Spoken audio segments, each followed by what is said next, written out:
안녕하세요. 사연을 시작하기에 앞서 구독과 좋아요 부탁드려요. 감사합니다. 사연 시작해 볼게요. 지금 생각해보면 정말 바보 같았어요. 왜 그런 놈과 결혼을 했는지 모르겠어요.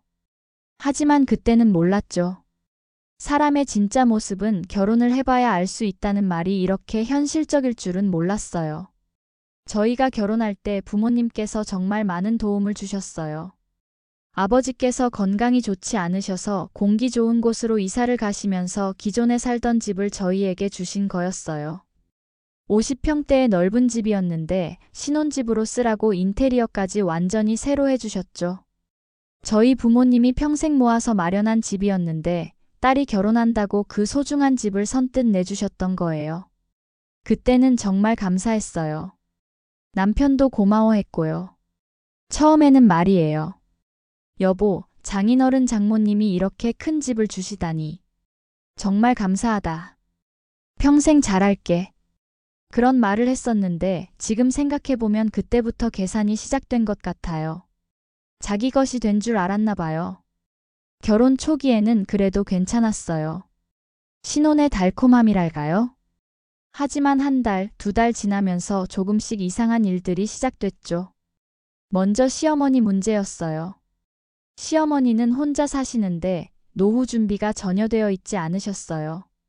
매달 생활비로 80만 원씩 보내드리는 것도 모자라서 어디 놀러 간다고 하면 용돈도 달라고 하시고 뭔가 필요하다고 하면 또 돈을 달라고 하시고 처음에는 시어머니니까 당연히 해야 한다고 생각했어요. 하지만 그 정도가 너무 심했어요. 엄마가 혼자 계시니까 우리가 도와드려야지. 이해해줘. 남편은 늘 그런 식으로 말했어요. 처음엔 저도 이해하려고 했죠. 하지만 시어머니는 매주 주말마다 저희 집에 오셨어요. 오시면 손가락 하나 까딱하지 않으시고 저만 부려먹으셨죠. 하루 종일 저를 시키시는 거예요. 그러면서 집안 구석구석 돌아다니시면서 이것저것 간섭하시고 정말 스트레스가 이만저만이 아니었어요. 그래서 남편한테 말했죠. 여보, 어머니가 오시는 건 좋은데 너무 자주 오시는 것 같아. 그리고 오시면 나만 부려먹으시는 것 같아서 내가 좀 힘들어. 주말엔 좀 쉬어야 하는데. 그랬더니 남편이 화를 내는 거예요. 우리 엄마가 뭘 잘못했다고 그래? 며느리가 시어머니 모시는 게 당연한 거 아니야? 너 혹시 우리 엄마 미워해? 대화가 안 되더라고요. 자기 엄마 편만 드는 거예요. 그러던 중에 더 큰 문제가 생겼어요. 시어머니가 사시는 집 월세가 올랐다고 하시면서 아예 저희 집에서 같이 살자고 하신 거예요. 월세도 올랐는데 집도 이렇게 넓은데 같이 살면 안 되겠니? 그게 서로 도움도 되고. 시어머니께서 그런 말씀을 하시니까 남편이 바로 찬성하는 거예요. 그래, 엄마. 좋은 생각이야. 여보, 어때? 엄마랑 같이 살면 집안일도 도와주시고 더 편할 텐데. 저는 깜짝 놀랐어요. 상의도 없이 그런 중요한 결정을 하려고 하다니요. 잠깐, 그런 중요한 이야기를 왜 나랑 상의하지 않고 결정하려고 해? 나는 동의할 수 없어. 그랬더니 남편이 버럭 화를 내더라고요. 그때부터 정말 큰 싸움이 시작됐어요. 남편은 시어머니를 모시는 게 당연하다고 했고, 저는 그런 중요한 일을 상의도 없이 결정하는 것에 대해 화가 났어요. 결국 그 문제로 한 달 넘게 싸웠죠. 남편은 계속 제가 이기적이라고 했고 저는 절대 동의할 수 없다고 버텼어요.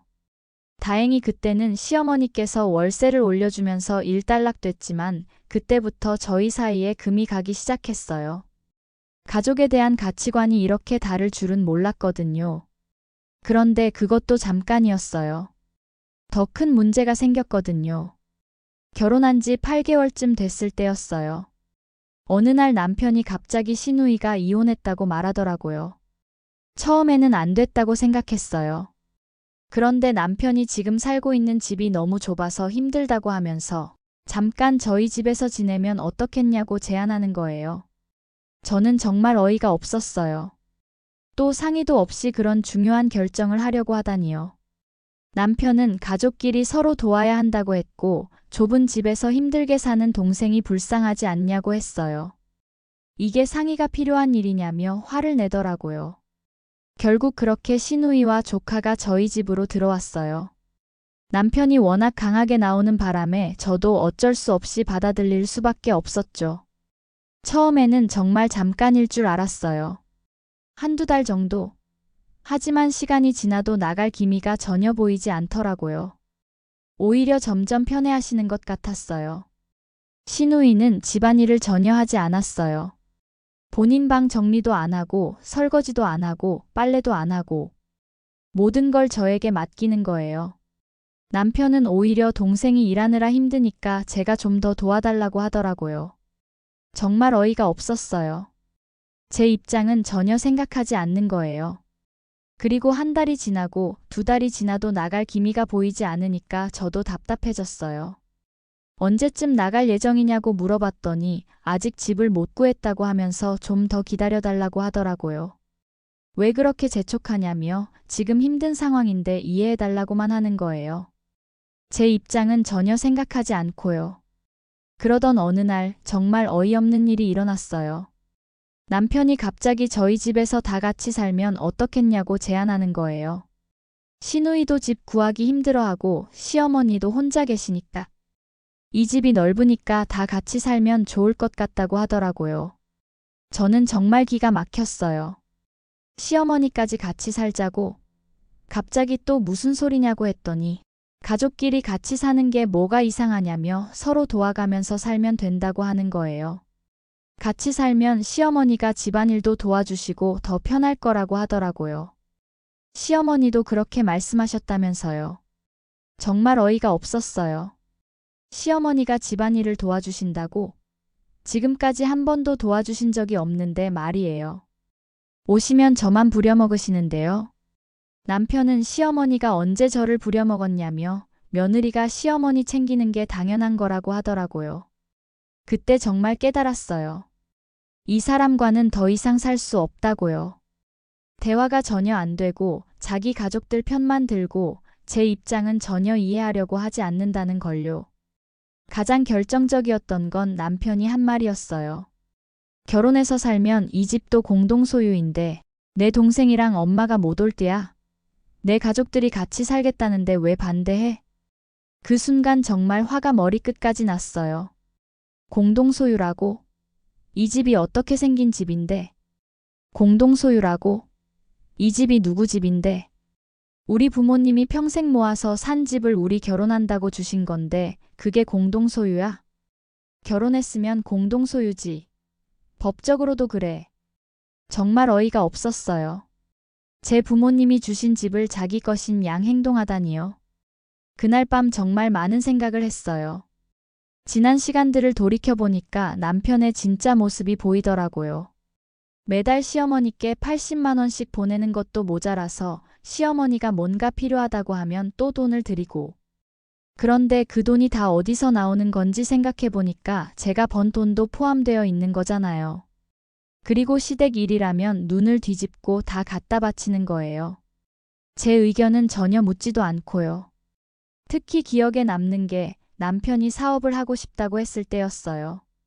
그때 저희 부모님 생신 때 온 가족이 모였는데 갑자기 사업 자금을 보태달라고 하더라고요. 저희 아버지께서 그건 좀 힘들다며 거절했더니 남편이 집에 와서 화를 내는 거예요. 장인어른이 너무 매정한 것 같아. 우리가 도움을 요청했는데 그렇게 딱 잘라 거절하시면 어떻게 해? 우리 아빠가 왜 매정해? 자기 돈인데 안 빌려주겠다는데 뭐가 문제야? 가족끼리 서로 도와야 하는 거 아니야? 그것도 자식 일인데. 정말 답답했어요. 현실을 전혀 보지 못하고 있더라고요. 그런 일들이 계속 쌓이다가 시누이까지 들어오면서 정말 폭발한 거예요. 결국 저는 결정했어요. 이혼하자고요. 여보, 우리 이혼하자. 처음에 남편은 농담인 줄 알았나 봐요. 갑자기 무슨 소리야? 무슨 일 있어? 무슨 일이 있냐고? 지금까지 무슨 일이 없었다고 생각해? 아, 내 동생 때문에? 그거 잠깐만이라고 했잖아. 잠깐만이 언제까지야? 그리고 어머니까지 같이 살자고 했잖아. 그게 뭐가 문제야? 가족끼리 같이 사는 건데. 정말 대화가 안 되더라고요. 끝까지 자기가 뭘 잘못했는지 모르겠다는 식이었어요. 대화는 항상 도돌이표였죠. 처음에는 제가 이기적이라고 하더니 나중에는 미안하다고 다시 생각해보라고 하더라고요. 미안해. 내가 너무 성급했나 봐. 다시 생각해보자. 엄마가 오시면 집안일도 도와주시고 더 편할 거야. 헛소리를 해대는 거예요. 지금까지 단 한 번도 집안일을 도와준 적도 없을 뿐더러 지금 이혼을 이야기하고 있는데도 같이 살겠다는 본인의 생각에는 변함이 없는 거였죠. 결국 저는 확실하게 말했어요. 이혼할 거야. 더 이상 이렇게 살 수 없어. 그제서야 남편이 심각하게 받아들이더라고요. 하지만 여전히 자기가 뭘 잘못했는지는 모르는 것 같았어요. 내가 뭘 잘못했는데? 가족 챙기는 게 잘못이야? 가족 챙기는 건 좋아. 하지만 나도 가족이잖아. 나는 왜 안 챙겨? 너도 챙기고 있잖아. 언제? 어떻게? 당신이 언제 나 먼저 챙긴 적 있어? 대답을 못 하더라고요. 사실 저를 챙긴 적이 한 번도 없거든요. 이혼 절차를 밟으면서도 남편은 계속 만류했어요. 하지만 저는 마음을 바꿀 생각이 전혀 없었어요. 가장 어이없었던 건 이혼하면서 재산 분할을 요구한 거예요. 정말 뻔뻔하더라고요. 제 부모님이 주신 집인데 재산 분할이라니요. 재산 분할? 이 집이 누구 집인데? 어쨌든 지금 여긴 우리 집이잖아. 결혼하기 전부터 내 부모님 집이었고 우리 결혼하니까 힘들게 집 구하지 말라고 내어주신 거야. 내 돈은 한 푼도 안 들어갔잖아. 그러니까 장인어른이 우리한테 주신 건 맞잖아. 끝까지 우기더라고요. 하지만 법적으로는 문제가 없었어요. 결국 이혼이 성사됐어요. 재산 분할도 받지 못하고요. 남편은 결국 시어머니 집으로 들어갔어요. 시어머니, 시누이, 조카, 그리고 남편까지 4명이서 투룸 월세집에서 살고 있어요. 특히 웃긴 건 남편이 사업을 하겠다고 나섰다는 거예요. 결국 빚을 내서 장사를 시작한 모양인데 지금은 그 사업도 망했다고 해요. 당연한 결과죠. 제대로 된 계획도 없이 시작한 사업이 잘 될 리가 있겠어요. 그래서 지금은 더욱 힘들게 살고 있다고 하더라고요. 4명이서 투룸에서 사는 것도 모자라서 생활비까지 부족하니까요. 가끔 그 이야기를 들을 때마다 정말 다행이라는 생각이 들어요. 제가 만약에 그때 이혼하지 않았다면 지금쯤 어떻게 됐을까요? 아마 시어머니와 시누이, 조카까지 모시면서 4명을 다 챙기고 있었을 거예요. 그러면서도 남편한테는 이기적이라는 소리를 들으면서요. 생각만 해도 끔찍해요. 이혼하고 나서 새로운 삶을 시작했어요. 처음에는 혼자 사는 게 좀 외로웠지만 시간이 지나면서 정말 편해졌어요. 아무도 저를 간섭하지 않고 아무도 제게 이것저것 요구하지 않고 제가 하고 싶은 대로 살 수 있으니까요. 취미 생활도 다시 시작했어요. 결혼 후에는 시댁 일로 바빠서 제 취미는 다 포기했었거든요. 이제는 주말마다 친구들과 만나서 영화도 보고 맛있는 것도 먹고 정말 즐겁게 살고 있어요. 일도 더 열심히 하게 됐어요. 결혼했을 때는 시댁 일 때문에 집중이 안 됐는데 이제는 온전히 일에만 집중할 수 있으니까 성과도 좋아졌어요. 그리고 무엇보다 좋은 건 제 돈을 제가 마음대로 쓸 수 있다는 거예요. 결혼했을 때는 남편이 시어머니께 드리는 돈, 시댁 경조사비, 이것저것 지출이 너무 많았거든요. 제가 벌어서 모은 돈인데도 제 마음대로 쓸 수가 없었어요. 이제는 제가 번 돈으로 제가 하고 싶은 걸 해요. 옷도 사고 여행도 가고 부모님께도 용돈 드리고 정말 자유로워요. 친구들 이야기를 들어보니까 저만 그런 경험을 한 게 아니더라고요. 요즘 남자들 중에 자기 가족만 챙기고 아내는 뒷전으로 미루는 사람들이 꽤 많다고 해요. 그런 이야기를 들을 때마다 제가 현명한 선택을 했다는 확신이 들어요. 이혼하고 2년이 지난 지금 정말 후회가 없어요. 오히려 왜 그때 더 빨리 결정하지 못했나 싶을 정도예요.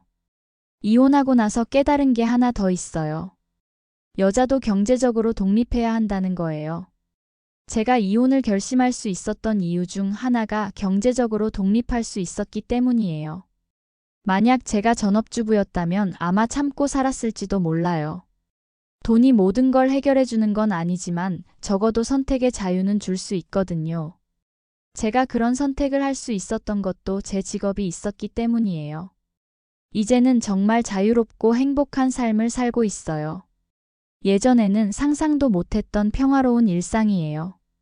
아침에 일어나서 제가 좋아하는 음악을 틀고 제가 먹고 싶은 걸 해서 먹고 제가 하고 싶은 일을 하고 이런 소소한 것들이 이렇게 소중한 줄 몰랐어요. 정말 그때 용기 내서 이혼하기로 결정한 제 자신이 자랑스러워요. 그 결정이 제 인생을 바꿨거든요. 지금의 자유롭고 행복한 삶도 그때의 용기 있는 결정 덕분이에요. 앞으로도 이런 평화로운 삶을 계속 이어갈 생각이에요. 누구에게도 휘둘리지 않고 제 뜻대로 살 거예요. 그리고 언젠가 정말 좋은 사람을 만나게 된다면 그때는 서로를 존중하고 배려하는 건강한 관계를 만들어갈 거예요. 절대로 예전 같은 일방적인 관계는 받아들이지 않을 거예요. 제가 겪은 일들을 통해서 정말 많은 걸 배웠거든요. 이제는 좋은 관계와 나쁜 관계를 구분할 수 있는 눈이 생겼어요. 그래서 더 이상 그런 실수는 하지 않을 자신이 있어요. 지금 이 순간이 정말 소중해요. 자유롭고 평화로운 이 시간들이요.